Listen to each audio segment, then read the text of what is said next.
Hi YouTube, this is part 2 of 3. I am Vidhead85 and this is Being Gay in America here. Part 2 of 3, Being Gay in America. Now, I think sometimes it is easier to be black in America than being gay in America. But when you have the double whammy as I do, it's pretty daunting. But I'll save that for the third video. Being gay in America is something where I feel most times it depends on where you live. And even then, that's partially not true, because even in a place like New York City or the neighborhood, you can still experience discrimination there, because some people hide outside of bars in order to, snag a fag, for lack of a better term, so that they can catch one that is by themselves and beat them up. Or, catch maybe a gay couple who shouldn't be doing that around here, even if it's, quote, our neighborhood. And I guess in that case we need to have border patrol, because there are some that we have to have better border patrol.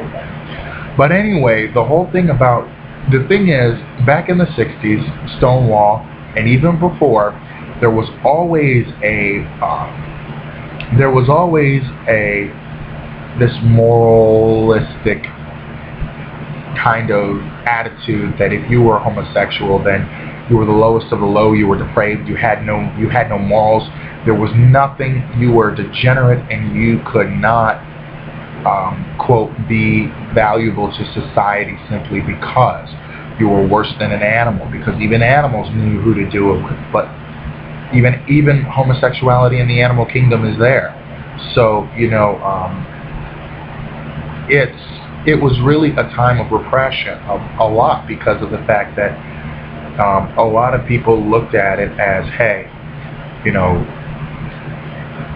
heterosexual love is the only love there is. However, prior to, I think, 1869, when homosexual was first coined, there were, in fact, reports of Civil War soldiers having sex with their drummer boys who looked young enough to be feminine. So I think that was kind of the first drag queen in history, if you will.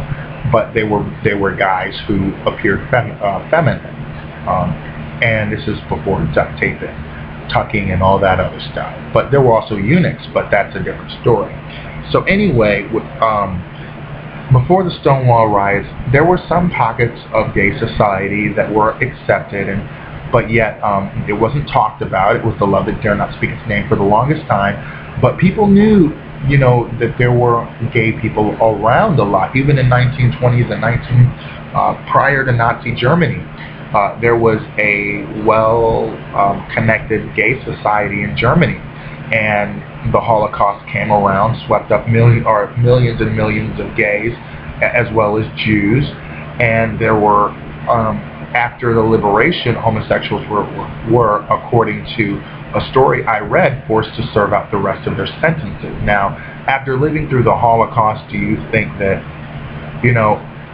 after living through something like that, I don't think there's anything worse, but having to be a prisoner of liberation, if you will, even though that seems like a contradiction, it's the truth. Like Alan Turing, when he saved the government he saved the British government, and then he was castrated chemically castrated by the very government that basically he saved their bacon, and they turned around and threw him on the grill. There were Leonard Motlovich who said, I got 2 Purple Hearts for killing a man and a discharge for loving one. There were, more than likely, during the WW2, there were so many gay and lesbian soldiers, and they didn't really care because they needed the manpower. And then once peacetime came along under Truman and Eisenhower, they started saying, hey, let's get them out of here, because we really don't need them. And thus they would lose their lives. And Frank Kameny in 1968, I believe, challenged a policy by the Department of Defense, or maybe it was just government jobs, to say, hey, I got fired from my job because I'm a homosexual, but that should not be a reason for me to have been fired.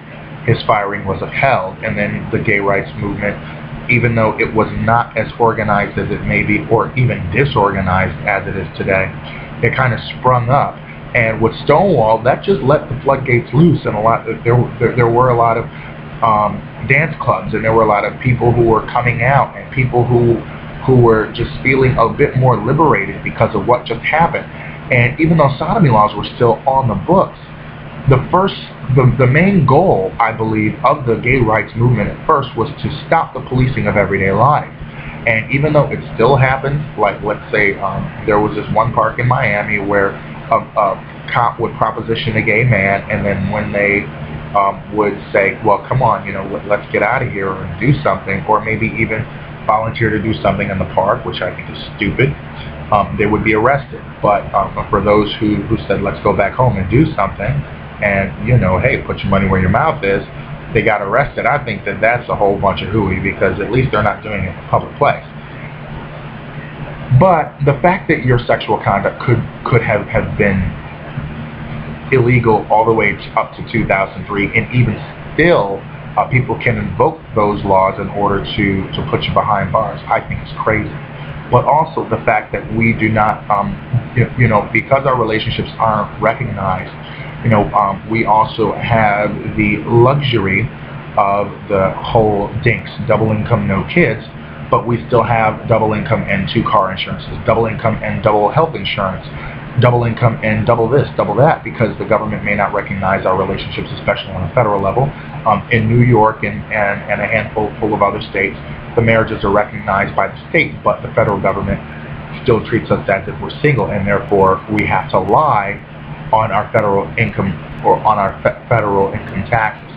So, there is institutionalized homophobia at every turn, because the IRS has to say, well, okay, we have to impose this additional tax burden on these gay couples, where we don't have to do that same thing on the heterosexual couples. We have to do this for the homosexual couples, and we have to keep these books for the heterosexual couples. We have to keep 2 different sets of books for a government audit that we shouldn't even have to keep. So, even with going to the hospital for a partner, let's say, if somebody's a girlfriend, more than likely, they'll be able to go into their partner's bedside. But if it's 2 men, they can easily say, no, you're not family, because you're not even, you're not a man or woman, and therefore we do not recognize you even as not even as just a spouse, but as a boyfriend. We don't even recognize you there. Whereas, oh yeah, madam, your boyfriend's in room 103. So there's a whole lot of double talk when it comes to being gay and as opposed to the straight world, if you will, which I don't believe there is no such thing. But it may very well hinge on the fact that 1, you're not married, and 2, you're not related. Even if let's say you're the fiance or whatever, and you're a same-sex couple, even then they can probably say, well, we don't recognize that. What here? You have to go. You can't be here. So, a lot of people talk about, it's wrong, it's this, it's that. It's a reality. And gay people, no matter how many times you vote against our rights, we will come back, and the court is supposed to uphold the equality and dignity of all gay and lesbian people. And now we are seeing many rulings come out against DOMA, against marriage bans in the states, and even sometimes we see one federal case of Perry versus Hollingsworth now, or Perry versus Brown actually now, because of Governor Brown is the executive branch leader, if you will. He's the governor. But we see a lot of institutionalized homophobia, and that has to go, and that can only go when we the V word, no, not vagina, vote. We have to keep coming back to the table. We have to make sure that local elections, we push the local elections really hard, because even though local elections, people may think that local elections may not matter, but they matter a lot more than you think, because Chapel Hill Durham, and quite a few other municipalities in North Carolina passed resolutions opposing Amendment 1. And how could that have been done if it weren't for local elections being important? There were so many other people who may have passed resolutions for Amendment 1, but, well, I don't care about those, and we didn't hear about those because anybody can come out in favor of something like that. But when there's opposition to something that's completely not right, then we can definitely take note of that. Now, you know, being gay in America, it is hard, you know, but even then I feel that there is a tier of supremacy. I think at the top are white gays, in the middle are minority gay men, and then maybe even lower than them are white lesbians, and then under them are black lesbians. And I feel that especially black lesbians, they have race and gender to confront, and you know, so they get, and sexuality, so they got the triple one. So you know, so that's a whole nother thing though. Even though gays and lesbians, we all have our issues. A lot of times we're a functional family, and more often than not we're the dysfunctional one.